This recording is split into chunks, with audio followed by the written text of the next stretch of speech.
Hello friends, स्वागत करते हैं आपका अपने इस यूट्यूब चैनल पे। कैसे हैं आप? उम्मीद करते हैं अच्छे होंगे। दोस्तों, आयतन के क्रम में आज हम लोग घन के सवाल को हल करेंगे। घन क्या होता है, घन के बारे में विस्तृत चर्चा हो चुकी है। इसका एक वीडियो हमारे चैनल पे मौजूद है। अगर आप चैनल पे नए हैं तो जाके देख सकते हैं। अगर आपके घन घनाभ ये सब चीज़ें समझ में नहीं आती हैं, घन घनाभ, शंकु, बेलन, आयत, वर्ग है, समलंब, चतुर्भुज, समकोण, त्रिभुज, जो भी चीज़ें आपको ज्यामितीय रचनाओं से, मेंसुरेशन से जो भी दिक्कतें होती हैं, आप हमारे प्लेलिस्ट में जाके बारीकी से मैंने बताया है, एकदम छोटे छोटे बच्चों की तरह। तो आप जाके उसको आप देख सकते हैं। उम्मीद है वीडियो ज़रूर पसंद आएगी। तो इसी के साथ दोस्तों आइए हम शुरू करते हैं आज घन के सवाल से।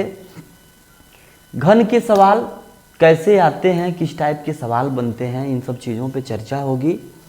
इसके 2-3 पार्ट्स होंगे, जो हम 2-3 पार्ट्स लेक्चर में इसको हम लोग सवाल को कराएंगे। पहले लेक्चर में आप देखते हैं, चलिए।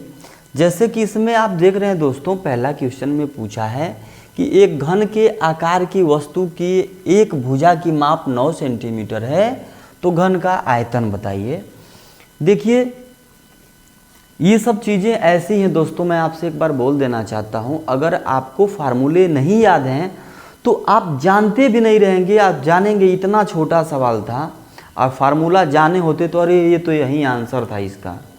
तो इसीलिए घन घनाभ में, शंकु, बेलन में, इन सब चीज़ों में लोग फंसते हैं। तो इसके लिए प्लीज़ आप फार्मूले को याद रखेंगे। जैसे कि घन की बात की गई है, मैं घन बनाता हूँ। जैसे मैं एक घन बनाता हूँ,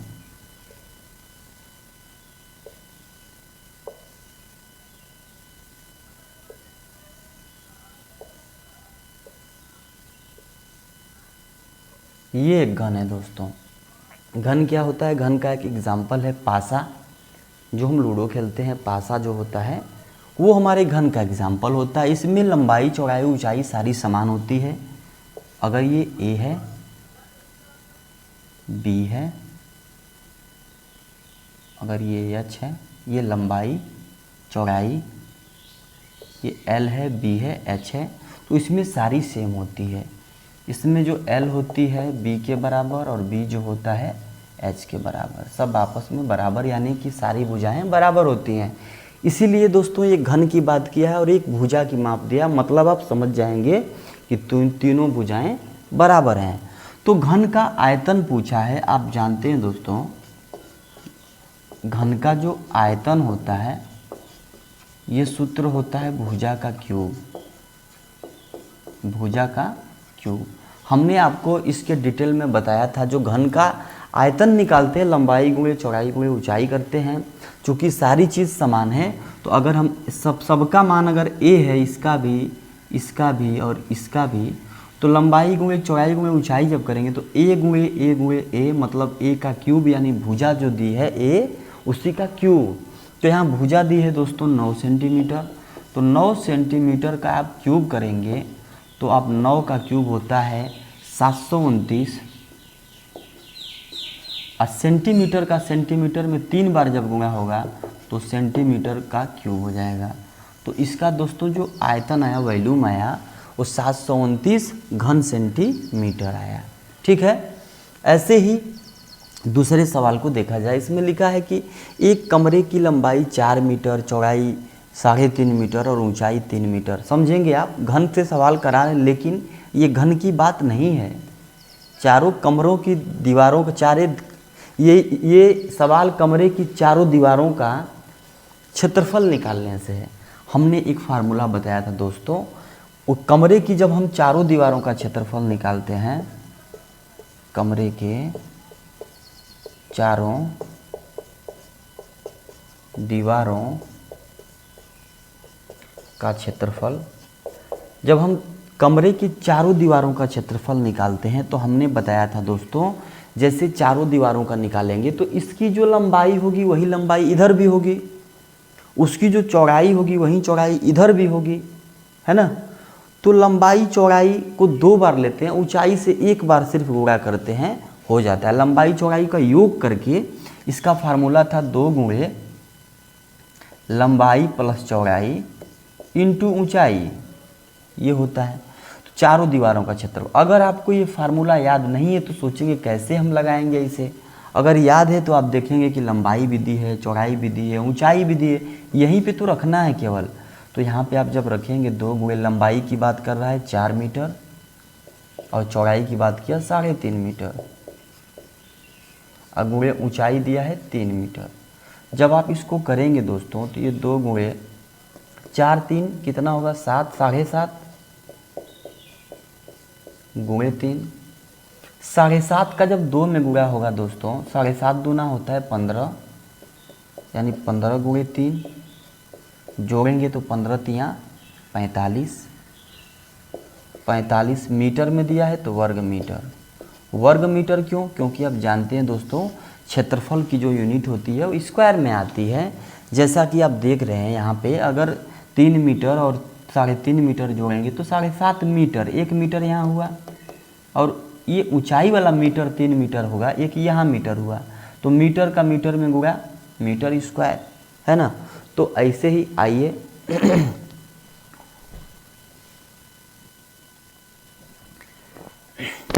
ऐसे ही दोस्तों देखेंगे तीसरे क्वेश्चन पे। तो इसमें दिया है एक घनाकार बक्से की एक भुजा की लंबाई 1 मीटर 30 सेंटीमीटर है, ये एक है 1 मीटर 30 सेंटीमीटर है, बक्से का संपूर्ण पृष्ठ क्या होगा आप समझेंगे। देखिए पहले तो इसको हम लोग एक यूनिट में बदलते हैं। जो इसकी लंबाई दी है, घनाकार है मतलब घन के आकार का वस्तु है, घन का है और घन की खासियत होती है कि लंबाई चौड़ाई ऊंचाई सब समान होती है। तो यहाँ पे अगर इसकी लंबाई की बात किया जाए तो लिखा है जो इसकी एक भुजा दी है वो लिखा है 1 मीटर प्लस 30 सेंटीमीटर। जब इसको आप देखेंगे दोस्तों 1 मीटर में होता है 100 सेंटीमीटर प्लस 30 सेंटीमीटर, कुल मिला के कितना होगा 130 सेंटीमीटर। ये सेंटीमीटर में हमने बदल दिया। पूछा क्या है बक्से का संपूर्ण पृष्ठ क्या होगा। तो जो घन का संपूर्ण पृष्ठ होता है, क्योंकि वो बक्सा जो है वो घन के आकार का है, तो जो घन का संपूर्ण पृष्ठ होता है दोस्तों, घन का संपूर्ण पृष्ठ जो होता है आप समझेंगे घन का संपूर्ण पृष्ठ। जैसे मैंने घन बनाया, फार्मूले तो आप बिना याद किए भी सोच सकते हैं कि क्या होगा। जैसे इसमें मैंने बताया घन में क्या होती है, लंबाई चौड़ाई ऊंचाई सब समान होती है। तो जब समान होती है जो इसका पृष्ठ होता है, ये जो सामने वाला, जैसे मैं आपको दिखाना चाहता हूँ, ये जो है ये आप कवर देख रहे हैं इंक का, ये इसका एक पृष्ठ है। जब ये सामने पृष्ठ है तो सेम इसके पीछे भी एक पृष्ठ है, 2 हो गया। एक इधर है तो इसके सामने इधर वाला 4 हो गया, एक ऊपर है तो एक नीचे है 6 हो गया। तो जब घन की बात की जा रही है, घन का मतलब जिसमें लंबाई चौड़ाई ऊंचाई सब समान हो, तो जब अगर एक का हम क्षेत्रफल निकालें, पृष्ठ का मतलब क्षेत्रफल मतलब क्या होता है, ये कितना एरिया मतलब वो ढका है। और संपूर्ण पृष्ठ की बात किया जाए, जो ए वाला एक पृष्ठ हुआ, इसके पीछे वाला 2, एक इधर वाला 3, इधर वाला 4, ऊपर वाला 5, नीचे वाला 6। तो अगर एक का अगर हम पृष्ठ का क्षेत्रफल निकालेंगे, एक का निकालेंगे, पृष्ठ का निकालेंगे, तो एक में क्या कैसे निकालेंगे, जब लंबाई चौड़ाई सब समान है तो क्या होता है वर्ग का क्षेत्रफल। अब मैंने बताया था कि जो घन के जो जितने फलक होते हैं वो सब अपने आप में एक वर्ग होते हैं, और जो घनाभ के फलक होते हैं वो सब आयत होते हैं। तो अगर एक का निकाला जाए तो वर्ग का क्षेत्रफल a², तो 6 का भी निकालना है, पूरा संपूर्ण का निकालना है तो 6a²। तो यहाँ से सूत्र घन का क्या बना है 6a²। यहाँ से आप देखेंगे 6a का मान, भुजा का मान हम लोगों ने मीटर सेंटीमीटर को एक यूनिट में बना के 130 सेंटीमीटर किया, तो 6 गुणे 130 का स्क्वायर। यहाँ से करेंगे 6 गुणे 13 का वर्ग होता है 169, एक जीरो ये वर्ग करेंगे 2 जीरो हो जाएगा। इसमें क्या करना है बस गुणा कर देना है, गुणा करेंगे तो 00, 9 का करेंगे 9 छके 54 को 4 हाथ में लगा 5, और छः छः के 36, 36 5 41, हाथ में लगा 4, 6 कम 6 4 10। देख लेंगे फिर एक बार, 00 6 9 54 को 4 5, 6 6 36 5 41, 4 लगा, 6 कम 6 4 10। तो इतना हो जाएगा, सेंटीमीटर में है तो इतना वर्ग सेंटीमीटर, ठीक है, याद रखेंगे। संपूर्ण पृष्ठ निकालते हैं तो वर्ग में यूनिट आती है। क्यों वर्ग में आती है? क्योंकि भुजा का वर्ग किया गया है। अगर सेंटीमीटर का वर्ग होगा तो सेंटीमीटर गुणे सेंटीमीटर तो सेंटीमीटर का स्क्वायर, चाहे क्षेत्रफल की बात हो चाहे पृष्ठ की बात हो तो वहाँ पे क्या होगा? वर्ग होगा। लेकिन यहीं जब आयतन की बात होगी तो वहाँ पे क्यूब होगा। तो आइए ऐसे ही 2 सवाल और हम लोग करते हैं।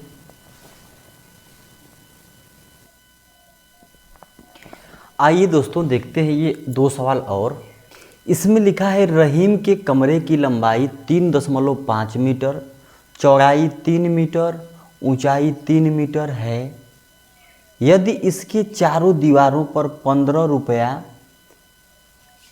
वर्ग मीटर के हिसाब से सफ़ेदी कराई जाए तो कुल खर्च क्या आएगा? समझेंगे, ठीक है। देखिए इसमें क्या है दोस्तों, इसमें आपको दिया है एक रहीम के पास कमरा है। आप देख रहे हैं कि लंबाई चौड़ाई ऊंचाई तीनों सेम नहीं है, मतलब कि घनाभ है ना। यदि इसके चारों दीवारों का 15 रुपया प्रति वर्ग मीटर के हिसाब से खर्च है। अगर दोस्तों पहले हम दीवार का पूरा आयतन, चारों दीवारों का क्षेत्रफल निकाल दें कि चारों दीवारें हैं कितना में, जब हम पूरा इसका एरिया निकाल लेंगे और 1 प्रति वर्ग मीटर एरिया का रेट दिया है 15, तो जितना आएगा उतना में 15 से गुणा कर देंगे, है ना। जैसे हम आपसे कहें कि 1 फीट रंगाई का हम लेंगे 100 रुपया, तो एक कमरा है तो हम पूरा उसका क्षेत्रफल निकालेंगे फीट में कि 50 फीट आया कि 100 फीट आया। अगर 1 फीट का 100 रुपया है, 50 फीट आया, तो ऐसे हम इसी हिसाब से हम 5000 उसको रुपया दे देंगे। उसी तरह जो पहले हम दीवारों का क्षेत्रफल निकालेंगे, तो आप जानते हैं 4 दीवारों का क्षेत्रफल, 4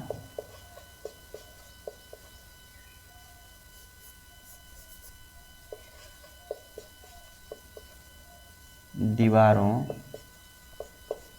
का जो क्षेत्रफल होता है, कमरे के 4 दीवारों का क्षेत्रफल आप जानते हैं 2 गुणे लंबाई प्लस चौड़ाई इंटू ऊंचाई। तो लिखेंगे 2 गुणे लंबाई प्लस चौड़ाई। लंबाई दिया है 3.5 और चौड़ाई दिया है 3, ऊंचाई दिया है 3। जोड़ेंगे 3.5 और 3 6.5 और 6.5 दूना होता है 13। 3.5 में 3 जोड़ेंगे दोस्तों, ये 3.5 है, ये 3 है, ये भी 3 है, तो 3.5 और 3 मिलके 6.5। 6.5 का 2 में गुणा करेंगे तो 13, और 13 का जब 3 में गुणा कर देंगे तो 13 3 39। मीटर में दिया है तो वर्ग मीटर, 39 वर्ग मीटर। ये चारों दीवारों का क्षेत्रफल निकल के आया। लेकिन लिखा है कि 15 रुपया प्रति वर्ग मीटर के हिसाब से पैसा लग रहा है। 1 मीटर का 15 रुपया, तो इतना वर्ग मीटर है तो इसमें गुणा कर देंगे। इसलिए लिखेंगे, इसलिए रंगाई का खर्च जो होगा, या रंगाई पुताई का, रंगाई का जो खर्च होगा वो आप कहेंगे कि ये जो कुल इसका क्षेत्रफल है, ये चारों दीवारों का 39 और गुणे 1 मीटर का 15 है, तो 39 का 15 से गुणा कर देंगे, है ना। तो इसमें गुणा करते हैं तो 15 9 135 को 5, हाथ में लगा 13, अब 15 3 45 और 45 13 होता है 45 10 55 और 3 58, तो 585 रुपया आया, ठीक है। 15 9 135, हाथ में लगा 13, 15 3 45 10 55 और 3 58, तो 585 रुपया कुल खर्च आएगा। ऐसे ही एक सवाल और लिए हैं, इसमें देखते हैं। एक घनाकार डिब्बे की एक भुजा 10 सेंटीमीटर है। घनाकार डिब्बा है, घन के आकार का है, भुजा कितनी है 10 सेंटीमीटर। ऐसे घन है, लंबाई चौड़ाई ऊंचाई सब बराबर है ना। तो घनाकार डिब्बा है, इसकी एक भुजा 10 सेंटीमीटर की। अगर ये 10 सेंटीमीटर की है तो ये भी 10, ये भी 10, है ना। ये वाली और ये वाली, लंबाई चौड़ाई ऊंचाई सब 10। तो इसका अगर आयतन निकाले दोस्तों, क्या पूछा क्या है देखते हैं पहले। पार्श्व पृष्ठीय क्षेत्रफल, अभी हम लोगों ने एक सवाल किया जिसमें पृष्ठीय क्षेत्रफल जो होता है 6 गुणे भुजा का वर्ग होता है। चूँकि इसमें 6 फलक होते हैं, एक फलक का ए स्क्वायर, चूँकि सारे फलक अपने आप में वर्ग होते हैं तो एक वर्ग का निकालेंगे तो ए स्क्वायर, तो 6 वर्ग का पूरे 6 फलक का 6a स्क्वायर। तो इसका अगर हम निकालें पार्श्व पृष्ठ चाहे संपूर्ण पृष्ठ बोल दें, टोटल सरफेस एरिया, तो इसको अगर हम निकालें दोस्तों तो 6a स्क्वायर, तो 6 गुणे ए का मान दिया है 10, 10 का वर्ग, तो 6 गुणे 10 का वर्ग होता है 100, मतलब कितना आप कहेंगे 600। तो 600 कितना आएगा वर्ग सेंटीमीटर, सेंटीमीटर में है वर्ग के रूप में, सेंटीमीटर गुणे सेंटीमीटर वर्ग सेंटीमीटर। अब आगे दिया है एक अन्य घनाभ है जिसकी लंबाई चौड़ाई ऊंचाई का क्रमशः 12.5, 10, 8, तो किस डिब्बे का पार्श्व पृष्ठीय क्षेत्रफल अधिक है। देखिए इसका भी पूरा संपूर्ण पृष्ठ निकालेंगे आप, ठीक है। जब संपूर्ण पृष्ठ निकालेंगे इसका भी, तो सूत्र क्या होता है, जो घनाभ है, घनाभ की मैं बात कर रहा हूँ। घनाभ में दिया है लंबाई दिया है 12.5, चौड़ाई दिया है 10 और ऊंचाई दिया है 8, सब सेंटीमीटर में है ना, सेंटीमीटर में। इसका जब हम दोस्तों जब टोटल सरफेस एरिया निकालेंगे तो ये सूत्र क्या होता है, 2 गुणे लंबाई गुणे चौड़ाई प्लस चौड़ाई गुणे ऊंचाई प्लस ऊंचाई गुणे लंबाई, है ना। तो जब गुणा करेंगे 2 गुणे लंबाई गुणे चौड़ाई 12.5 गुणे 10, 12.5 गुणे 10 प्लस 10 गुणे 8, 10 गुणे 8 प्लस 8 गुणे 12.5, 8 गुणे 12.5। जब गुणा करेंगे दोस्तों तो ये रहा 2, 12.5 में 10 का गुणा करेंगे, दशमलव हट जाएगा 125 हो जाएगा, है ना। प्लस ये यहाँ पे आप देख रहे हैं 80 क्यों लिखा है हमने, वो गुणा कर दिए हैं डायरेक्ट हम। ये b गुणे h था तो b का मान कितना था 10 और h का मान था 8, तो 10 बटे 80 प्लस 12.5 का जब 8 में गुणा करेंगे 12 बटे 96 और 4 100, 12.5 का 8 करेंगे, अरे 100 का 1 बटे 8 12.5 होता है ना। यानी 12.5% की वैल्यू कितनी होती है 1 बटे 8, तो इसको 8 के रूप में लिखना है यानी 100, तो ये 100 हो गया। अब जोड़ेंगे इसको 2, 125, 100, 225 और 80 जोड़ेंगे, 225 में 80 जोड़ेंगे तो 305 होगा। तो 305 का 2 में गुणा हो गया दोस्तों, अगर आप गुणा करेंगे तो 3 दूना 610 हो जाएगा, 610 वर्ग सेंटीमीटर।